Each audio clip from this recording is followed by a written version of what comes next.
Hey hi everyone, welcome back to my another mini blog. সবাইকে শুভ পঞ্চমী। এখন আমি ঠাকুর আনতে যাচ্ছি। পেছনে মেসি হয়েছিল, এই মেয়েরা একটু সাজলে আর কি একটু মেসি হয়ই। এটা এবারে লাইটিং আর প্যান্ডেলটি এখনো ঠিক মতো কমপ্লিট হয়নি। সবাই এখন জোর কদমে রেডি, ঠাকুর আনতে যাবে বলে কথা। আবার তোমাদের সেই প্রত্যেকবারের মতো সেম কথাই শোনাচ্ছি। প্রত্যেকবারের ন্যায় আমি আবার গাড়ির ফার্স্টে দাঁড়িয়ে পড়েছি। আগে তো মাসকালার বাড়ির থেকে ঠাকুর আনা হতো, এইবার প্রথম রাজবাড়ির থেকে নেওয়া হলো। তারপর চারিদিকটা ঘুরে ঘুরে দেখছিলাম, তোমাদেরও দেখাচ্ছিলাম। এখানে না দুটো গাছ একসাথে ছিল, আর এখানে বলছিল যে ষষ্ঠী পুজো হচ্ছে। এতক্ষণ দাঁড়ানোর পরও ঠাকুরটি আমাদের আনকমপ্লিট ছিল, মানে সাজগোজের দিক দিয়ে।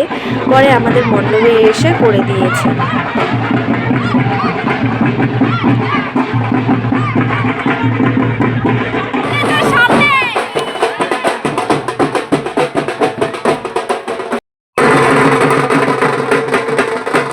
তারপর হই হুল্লোড় করে মাকে প্রবেশ করানো হলো। আজকের মতো এতটুকুই, দেখা হচ্ছে নেক্সট ব্লগে। বাই।